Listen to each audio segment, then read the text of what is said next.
Buenas noches, bienvenidos a la quinta y última entrega de este curso de bioseguridad hospitalaria. Espero que cada uno de ustedes se encuentren bien, agradeciendo la presencia y la atención de cada uno. Durante la clase 4, que fue la pasada, abordamos pilares que sostienen la cultura de bioseguridad hospitalaria.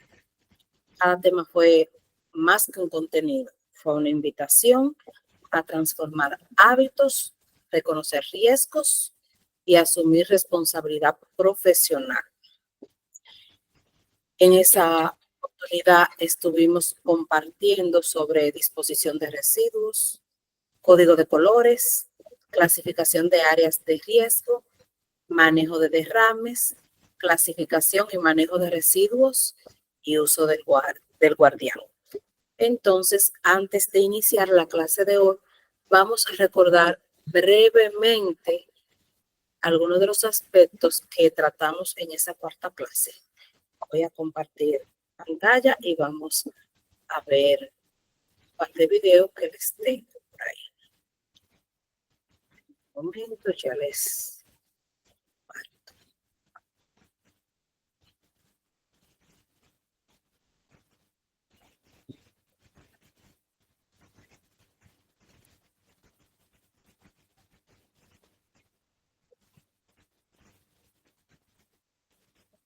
Hola, hoy venimos a enseñarles el nuevo código de colores para la separación de residuos desde la fuente.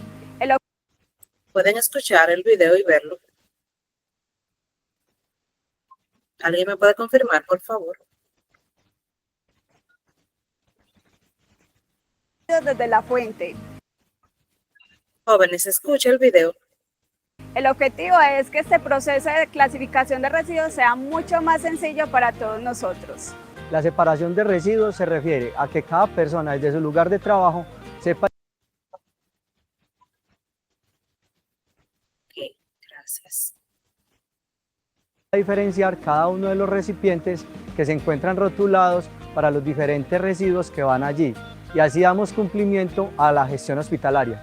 Ahora recuerda, en el recipiente blanco para plásticos puedes desechar todos estos materiales que puedan ser materia prima o por sí mismos nuevos productos. Debes desechar entre estos bolsas plásticas, envases de gaseosa de plástico, material de Tetra Pak y otros productos plásticos. También tenemos el recipiente blanco para vidrios, latas y metal.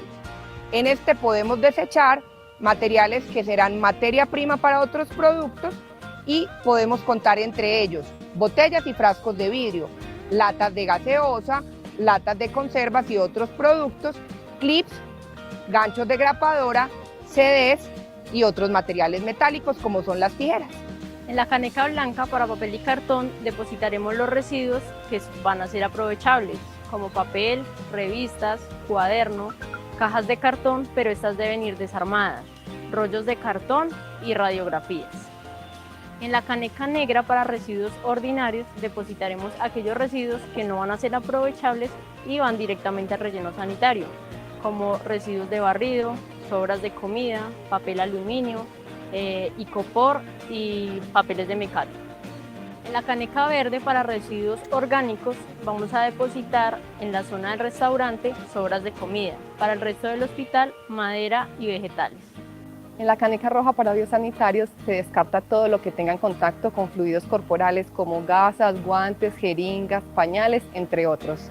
El recipiente rojo para químicos se utiliza para descartar medicamentos parcialmente consumidos, vencidos o deteriorados, tales como ampollas, inhaladores, frascos, entre otros. En el guardián de seguridad se descartan todos los elementos cortopulsantes que pueden penetrar en la piel. Entre ellos encontramos lancetas, tirillas, hojas de bisturí, agujas, aplicadores, cuchillas. Para descartar el guardián de seguridad vamos a tener en cuenta que se debe llenar hasta las 3/4 partes o que cumpla su primer mes de uso, que lo debemos sellar completamente con un esparadrapo y que lo vamos a descartar en una bolsa roja para llevarlo al acopio final. Los demás residuos anatomopatológicos, citotóxicos, baterías, pilas, chatarra electrónica la vamos a depositar en bolsas rojas y la vamos a marcar debidamente para luego enviarla al acopio final.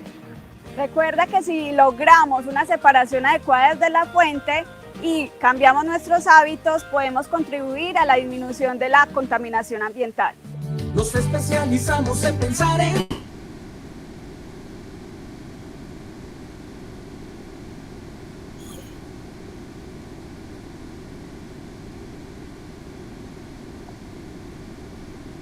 Entonces, jóvenes,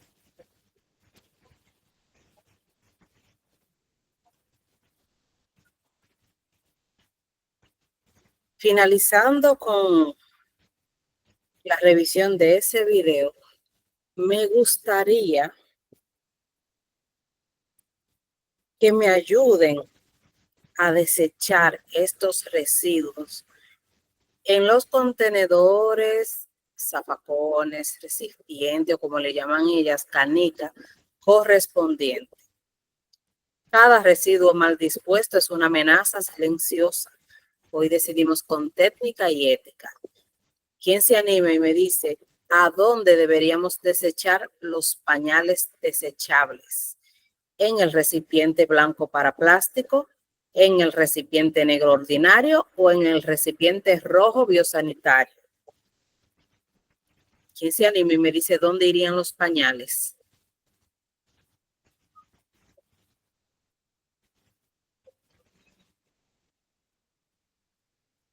A ver, Verónica, ¿me ayudas, por favor?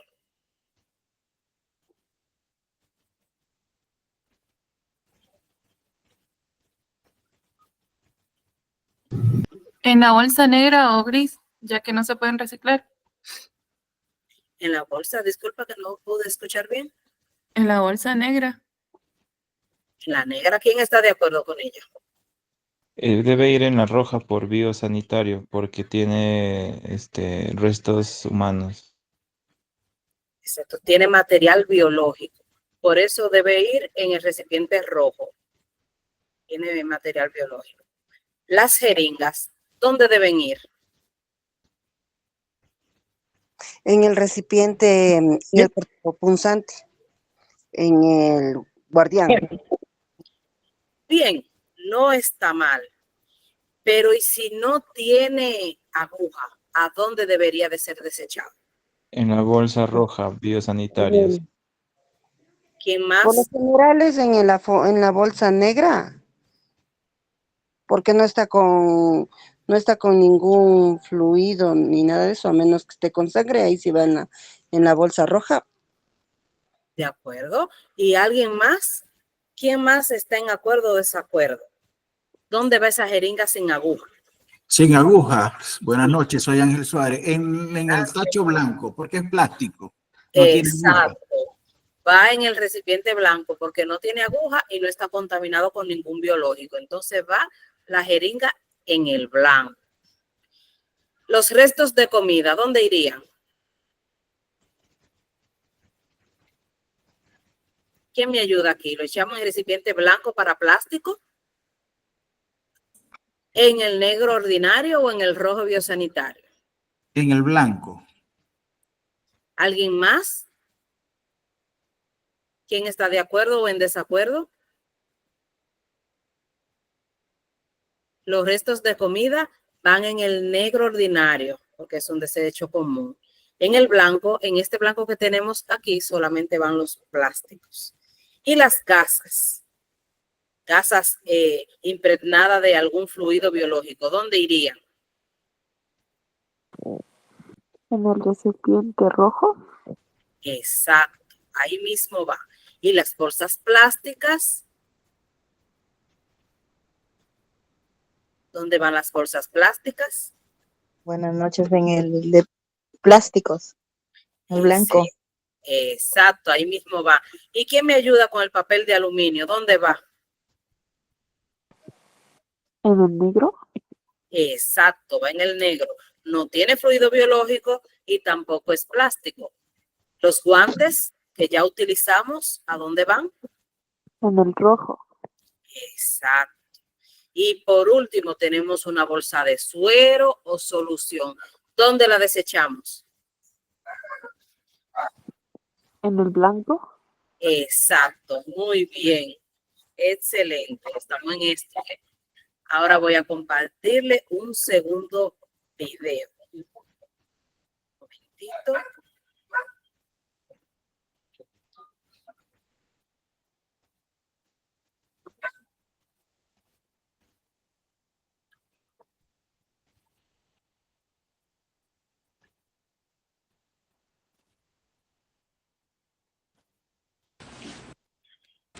En este momento vamos a hablar acerca de las medidas de bioseguridad en cuanto al manejo del material cortopunzante, en este caso las agujas.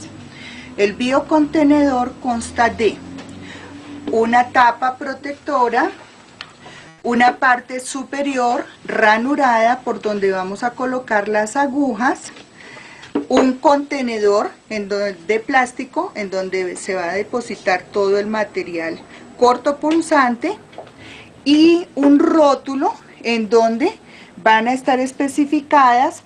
Lo primero es el peligro del manejo del material cortopunzante. Este rótulo consta de institución en donde se ha utilizado el biocontenedor, el origen, que puede ser el pabellón o el servicio en donde fue utilizado, el tiempo de reposición y la fecha de recolección del biocontenedor, y la persona responsable, o sea, la encargada de entregar el biocontenedor para su desecho. Hay que colocarle esta tapa protectora que lo deja totalmente sellado y se entrega a la persona que va a hacer la disposición de dicho material. En este momento vamos a tener en cuenta lo que es el manejo de la aguja para ser colocado al biocontenedor. Retiramos el protector, introducimos la aguja en la ranura hacia la parte posterior, desenroscamos y vemos cómo la aguja fue depositada directamente dentro del biocontenedor. La jeringa quedó completamente libre y nosotros no tuvimos que tener ningún contacto con el material cortopunzante.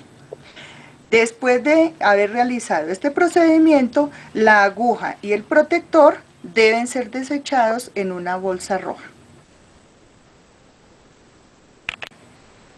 Para el manejo de las jeringas de insulina, entonces retiramos el protector y colocamos la aguja directamente a la ranura y la aguja va a ser depositada dentro del biocontenedor.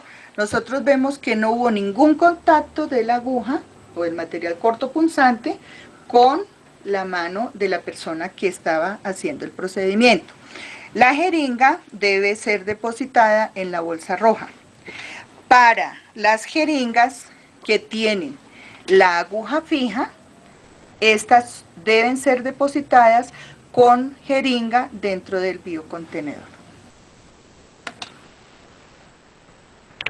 Es muy importante tener en cuenta que este punteado nos indica hasta dónde debe ser lleno el biocontenedor.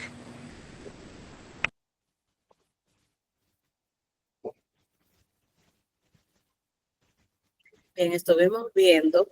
Ella menciona lo de la jeringa porque a lo mejor esa jeringa había sido utilizada con algún restos biológicos, quizás tenía sangre, pero cuando no tiene sangre se puede desechar en el contenedor blanco.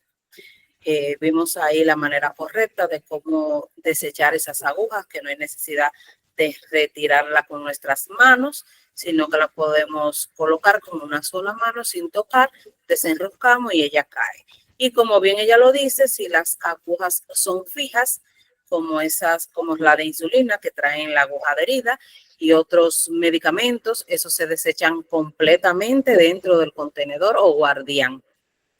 Sí, vamos a compartir la pantalla nuevamente con nuestra presentación y vamos a iniciar. Previamente, si tienen algún comentario, alguien quiere decir algo más de qué se trató la clase pasada. O podemos ir iniciando ya la clase de hoy.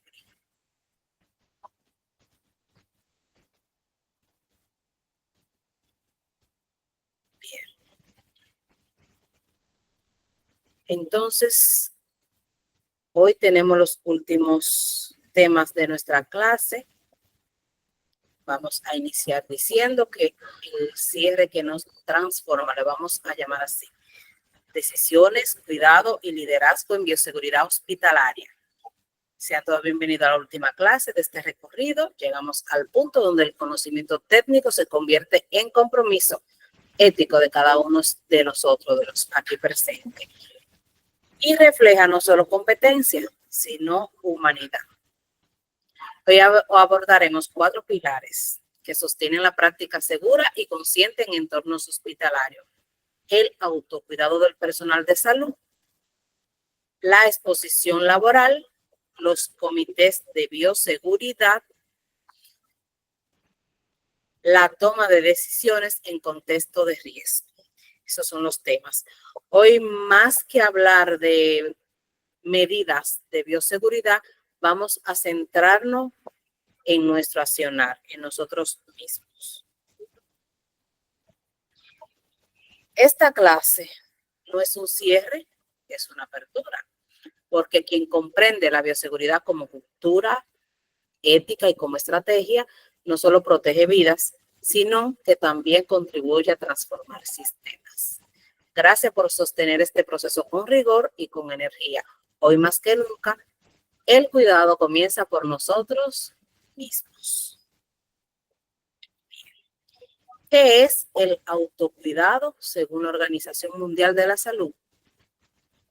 Esta organización define el autocuidado como la capacidad de las personas, las familias y las comunidades para promover la salud, prevenir enfermedades, mantener la salud y hacer frente a la enfermedad y la discapacidad, con o sin el apoyo de un profesional de salud. Por eso se llama autocuidado. Es el cuidado que yo misma me puedo brindar. Y como podemos ver, no es solamente yo cuidarme porque tengo una enfermedad. Inicia desde antes, desde yo tomar medidas para prevenir esas posibles enfermedades. Si la tengo, cuidarme y luego ya que me sale, mantener mi salud. Entonces, autocuidado es el cuidado que a mí misma yo me proveo. Aplicación al personal de salud. Aunque la definición es general, la Organización Mundial de la Salud reconoce que el autocuidado en profesionales sanitarios es clave para sostener sistemas resilientes. Algunos puntos relevantes. ¿Cuáles son? Prevención del agotamiento profesional, que es el llamado burnout. Cuando una persona ya está como muy abrumada, agotada en la labor que se desempeña. Hay que promover espacios de descanso, apoyo emocional y gestión del estrés. Acceso a herramientas de autocuidado, desde dispositivos médicos hasta tecnologías digitales que permitan monitoreo de salud física y mental. Entornos propicios. La Organización Mundial de la Salud insiste en que el autocuidado debe estar respaldado por políticas institucionales, comités de bioseguridad y cultura organizacional que lo validen.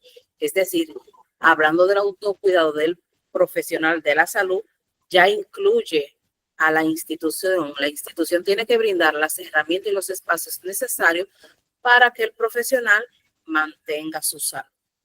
Autonomía y dignidad profesional.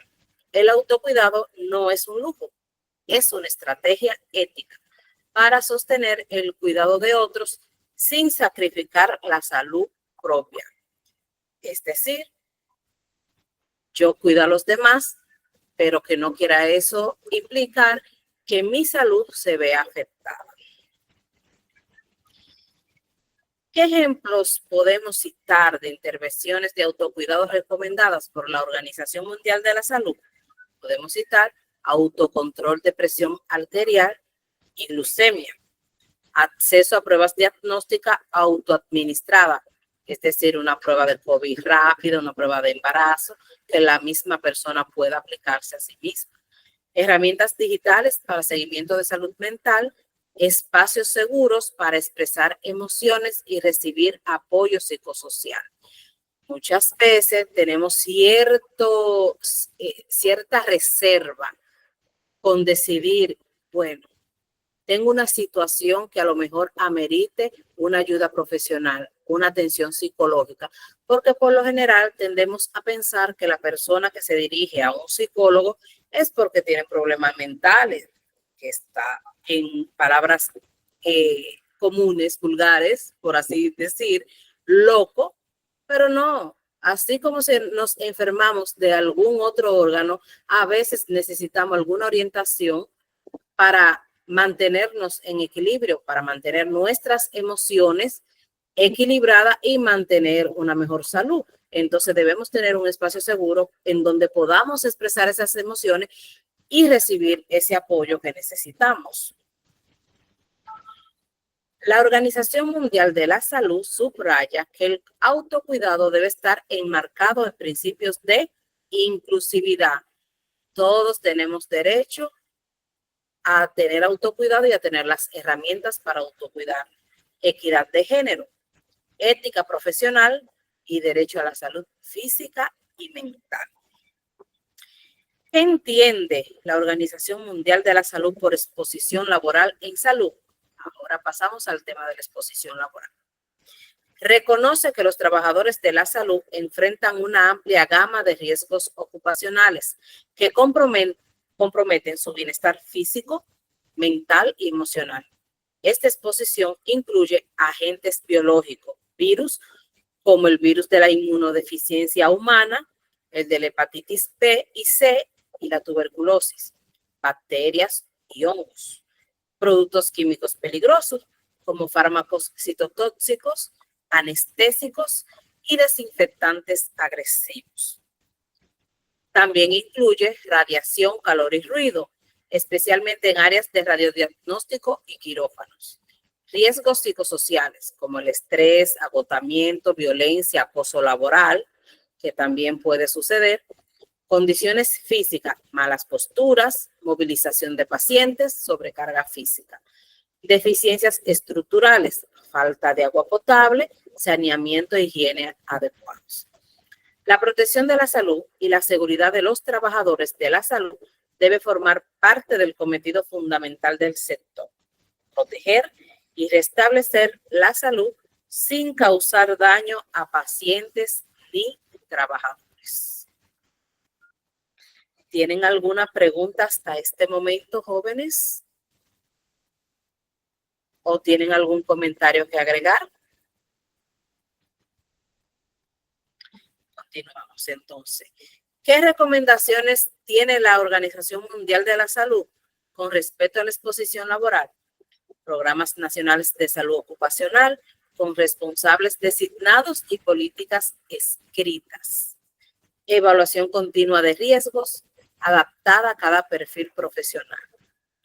Capacitación en prevención, que incluye uso correcto del equipo de protección personal, ergonomía, protocolos de seguridad. Apoyo psicosocial, espacios seguros para expresar emociones y prevenir burnout. Infraestructura adecuada, higiene en el punto de atención, ventilación e iluminación adecuada para realizar nuestras funciones. ¿Qué impacto tiene la exposición laboral? Aumenta el absentismo, la rotación y el desgaste profesional. Disminuye la calidad asistencial y la seguridad del paciente. Compromete la sostenibilidad de los sistemas de salud. ¿Y cómo esto impacta de esta forma?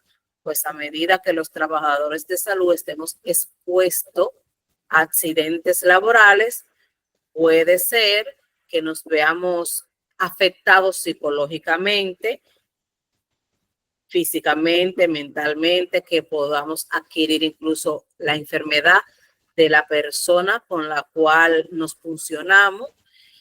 Y entonces eso viene repercutiendo en el entorno laboral, en la institución, porque también nos vamos a ausentar, porque si ameritamos una licencia médica para recuperarnos, sea ante una enfermedad, o sea, para llevar una profilaxis, que es el tratamiento que se nos va a dar para prevenir, o sea, porque tengamos en ese momento nuestras emociones comprometidas, pues la institución va a tener menos personal desarrollando el trabajo.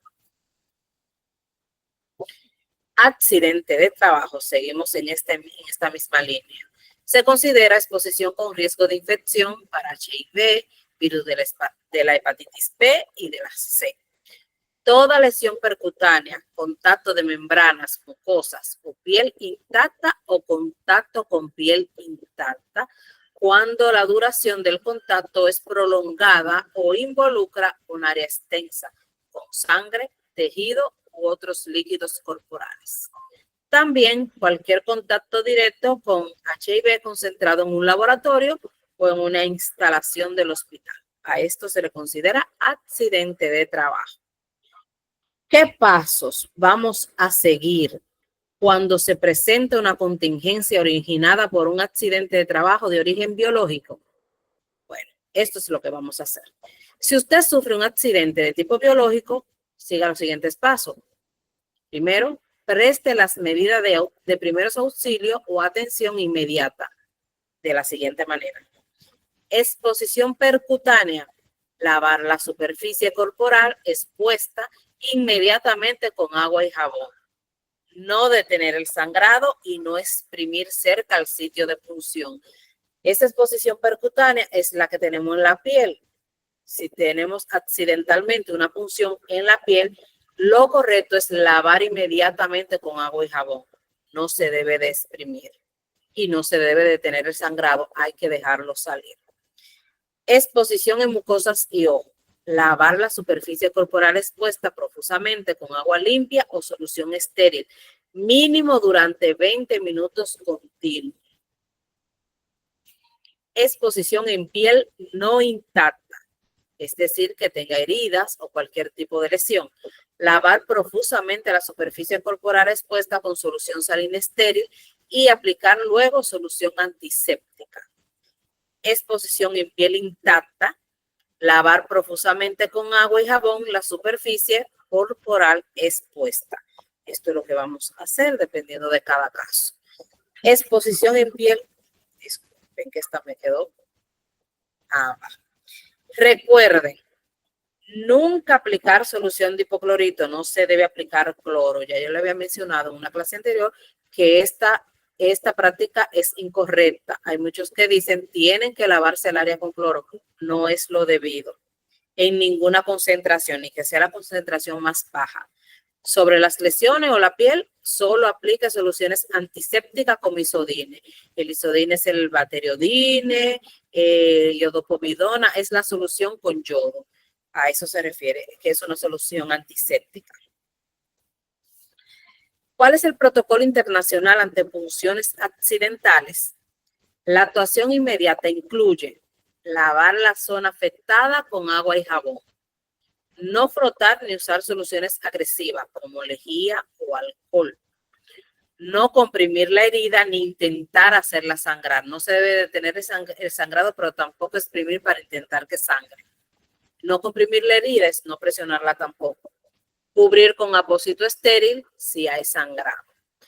En segundo lugar, notificación y documentación. Informar de inmediato al supervisor o responsable de bioseguridad. Registrar el incidente en el sistema institucional, una ficha de accidente laboral.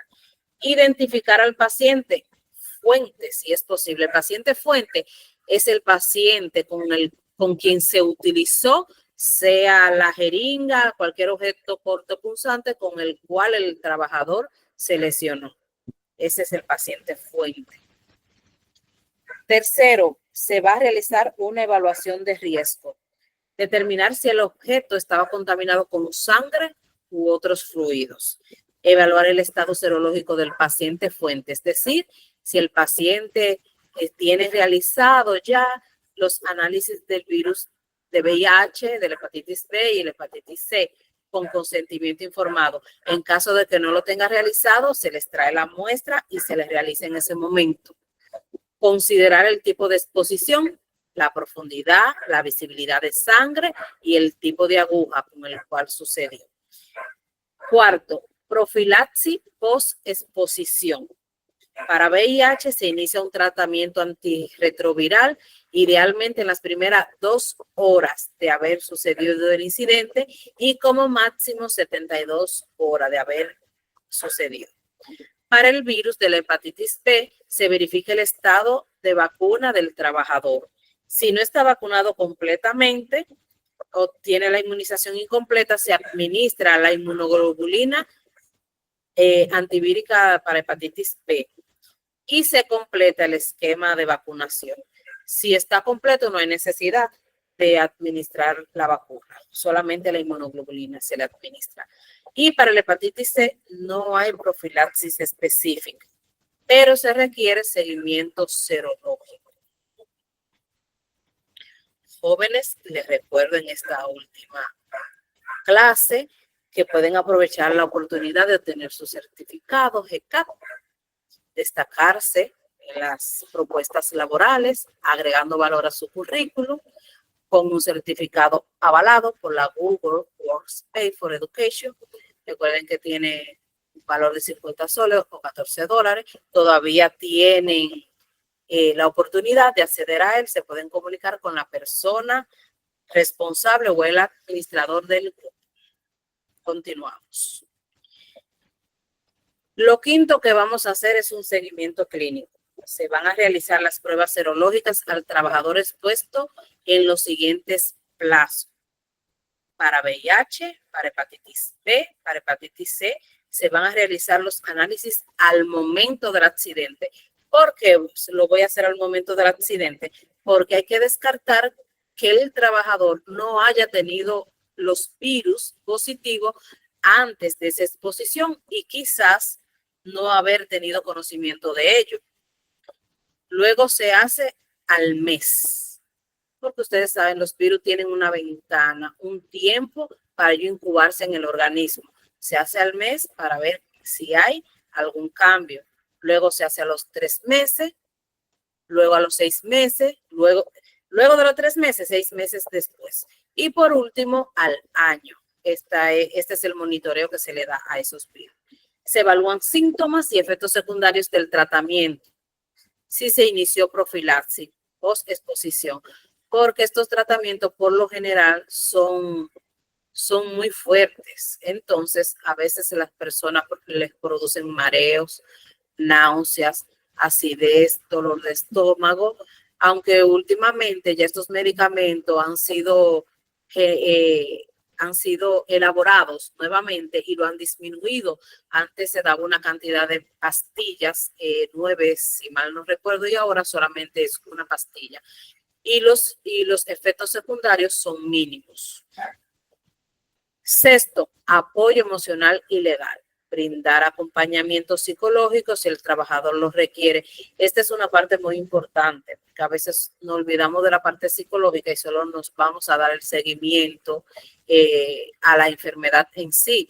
Pero toda persona que ha tenido un incidente, y más si es con un paciente que se conoce ya con la enfermedad como tal, se preocupa mucho, se deprime, se estresa. A veces el medicamento quizás no actúa de la manera que debe, porque nuestra parte emocional tiene mucho que ver con la acción de los medicamentos y con el progreso de nuestra recuperación.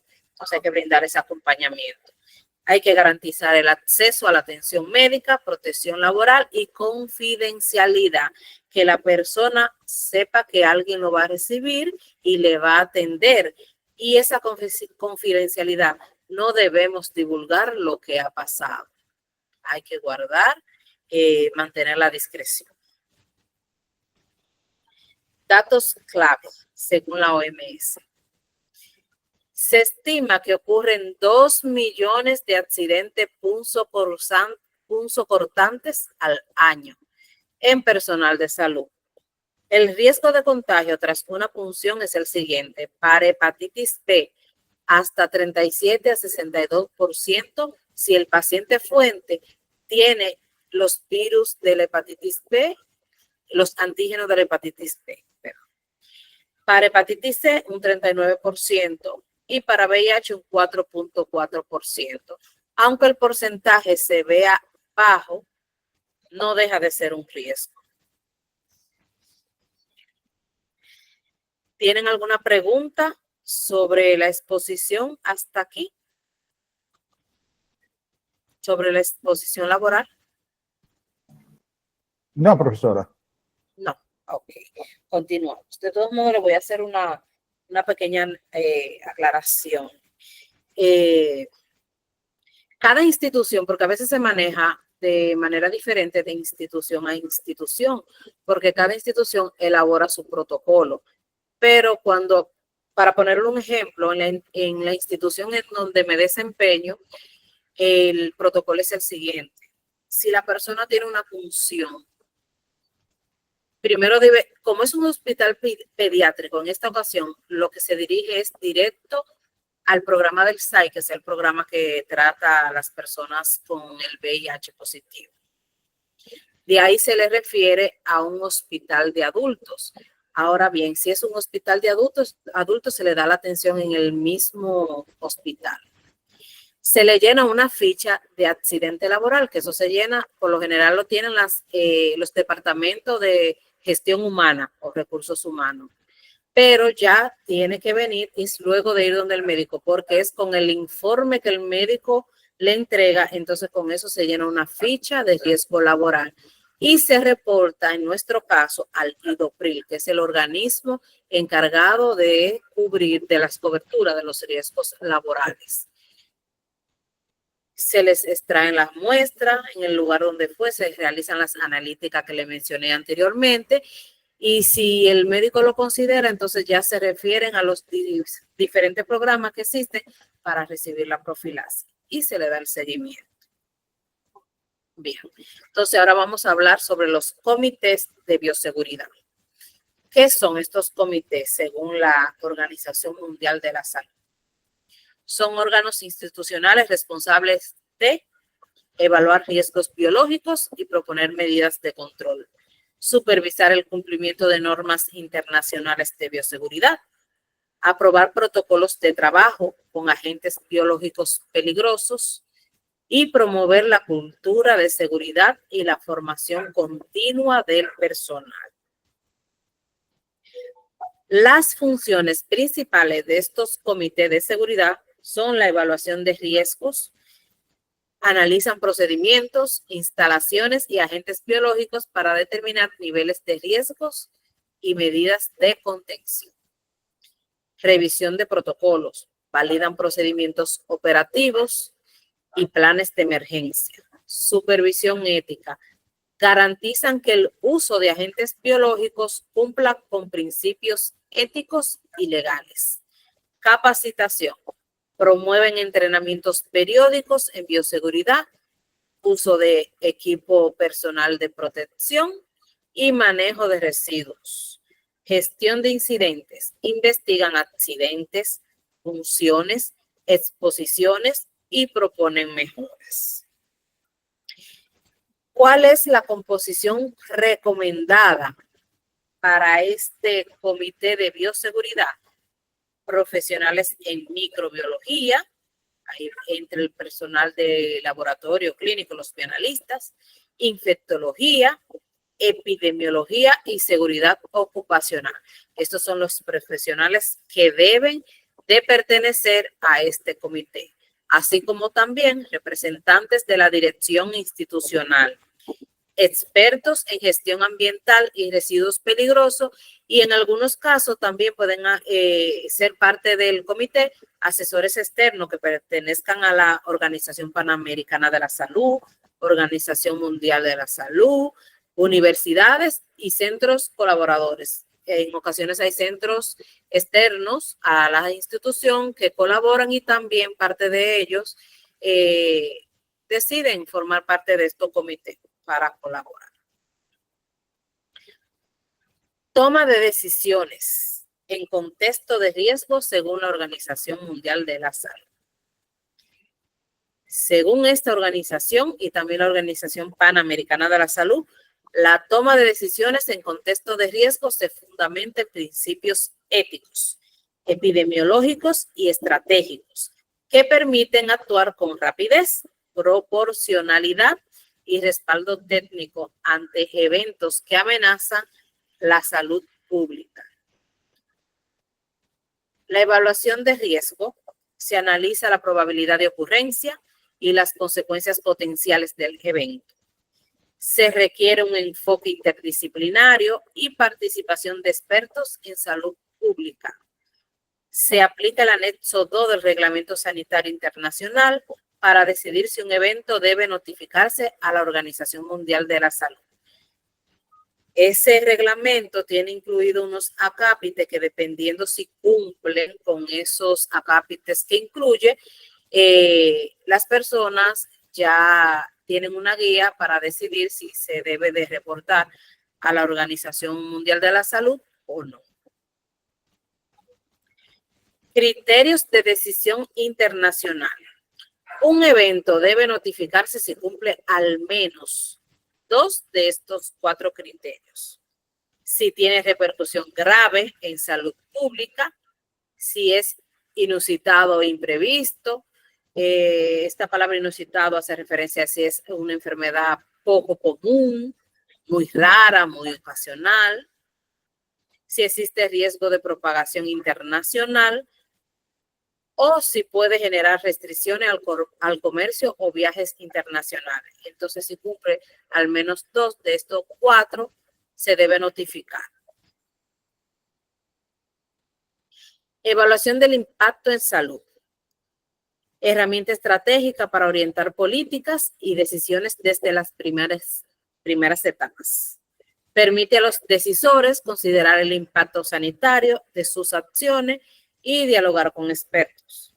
Fomenta la participación de la comunidad y la integración de percepciones locales. 4. ¿Cuáles son las acciones recomendadas? Notificar en 24 horas tras la evaluación del riesgo. Es decir, ya tomé la decisión de que debe de notificarse porque cumple al menos con 2 de los 4 criterios. Entonces, lo máximo que debo esperar son 24 horas para notificar. Comunicar información detallada, definición de casos, resultados de laboratorio, origen del riesgo, número de afectados, medidas aplicadas. Activar protocolos de vigilancia, contención y comunicación transparente.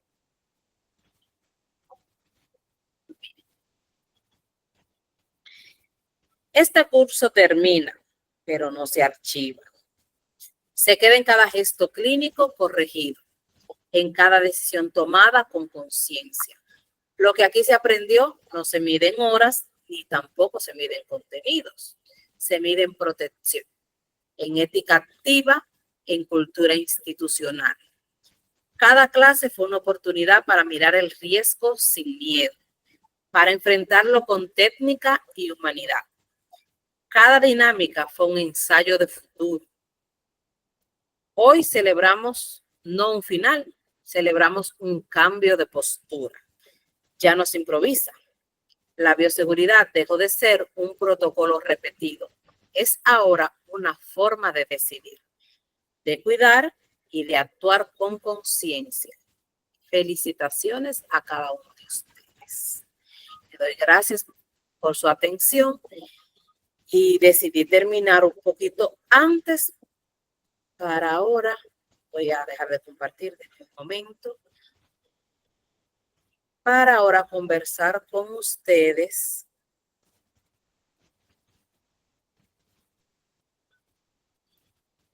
para que me digan qué les pareció luego de finalizada nuestra jornada de 5 días. ¿Cumplieron sus expectativas? ¿Qué dudas le quedaron? La bioseguridad es un tema bastante amplio, pero tratamos de resumir lo más relevante para compartirlo con ustedes en estos 5 días y puedan tener los conocimientos y las herramientas más necesarias para ustedes poder protegerse y proteger a los demás y brindar una atención segura en sus centros hospitalarios. Entonces me gustaría saber si ha cumplido sus expectativas. Pueden abrir el micrófono y pueden ir respondiendo.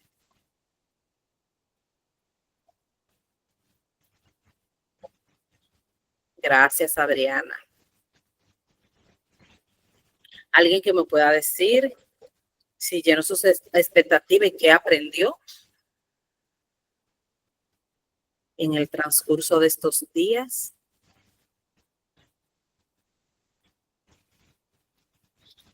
¿Quién se anima? ¿Aprendieron poco? ¿No aprendieron nada? ¿Aprendieron todo?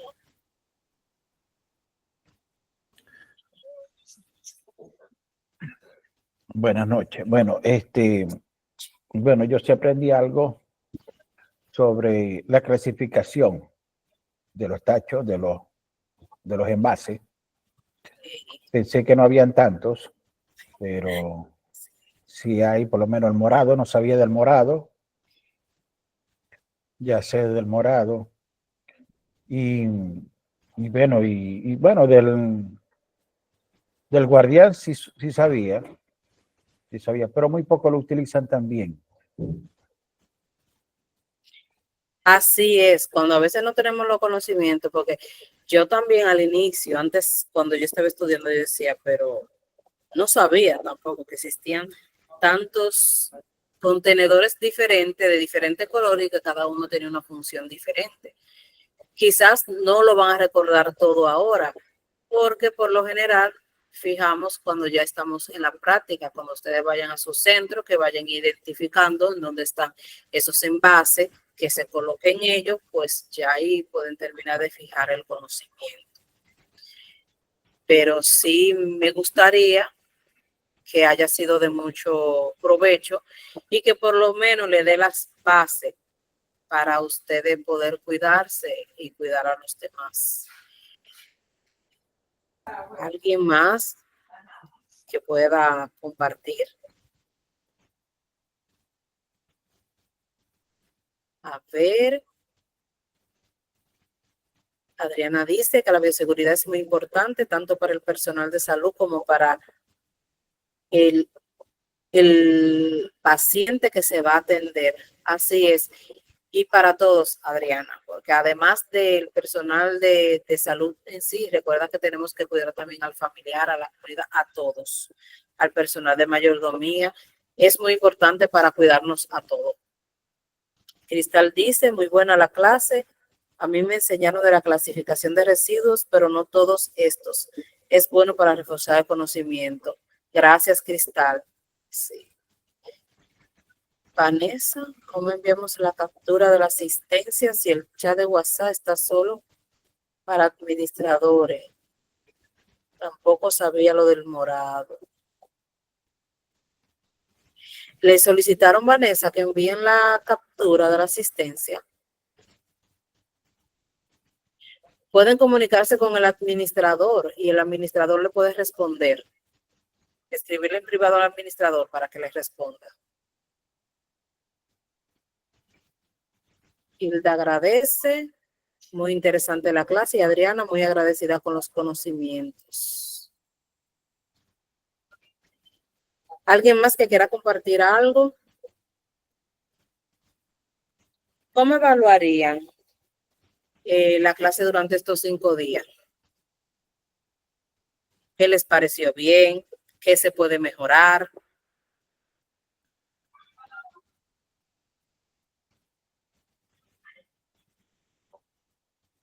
Buenas Están muy noches. reservados ustedes hoy. Buenas noches, Aurora. Adelante. Buenas noches.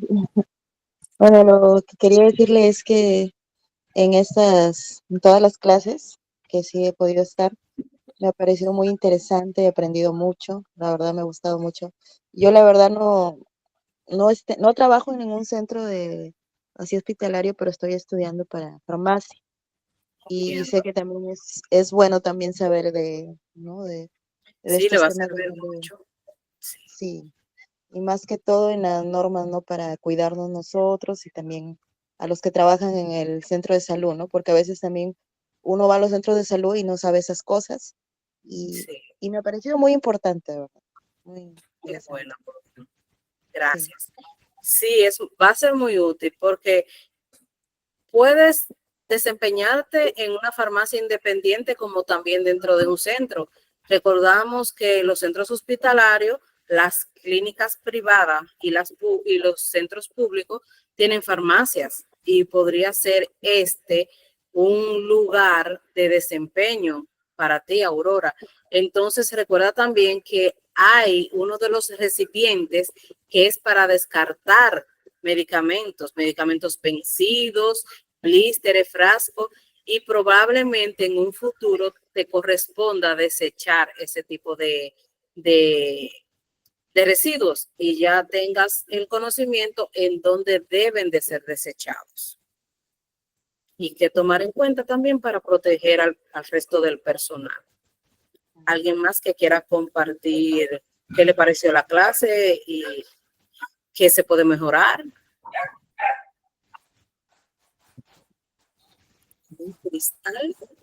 Cristal dice, Hilda dice primero, muy interesante la clase, ya entiendo la función de cada. Aurora dice, muchas gracias profesora, me gustaron todas las clases, aprendí mucho. Entonces, Cristal dice, capaz de hacer actividades, evaluaciones, cuestionarios, sería bueno, pero muy lindo porque tenemos las clases grabadas y las diapositivas. Muchas gracias, Cristal, lo estaremos tomando en cuenta para una próxima entrega. Gracias, todas las sugerencias son buenas. ¿Alguien más que quiera aportar algo? ¿Alguna sugerencia de mejora? ¿Alguna duda si le quedó? Tenemos todavía unos minutos que podemos aclarar cualquier duda, cualquier inquietud.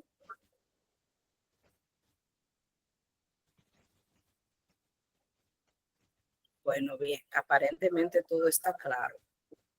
Yo les agradezco mucho a ustedes su atención, su preocupación por estar actualizado para luego, sea tanto porque pertenecen a un centro de salud o como Aurora y la joven que no recuerdo el nombre que está estudiando para, también que hay estudiantes de medicina, escuché, y para paramédicos, su interés en formarse desde antes incluso de graduarse y de insertarse al mercado laboral para que desde el inicio estén preparados para desempeñarse de manera eficiente.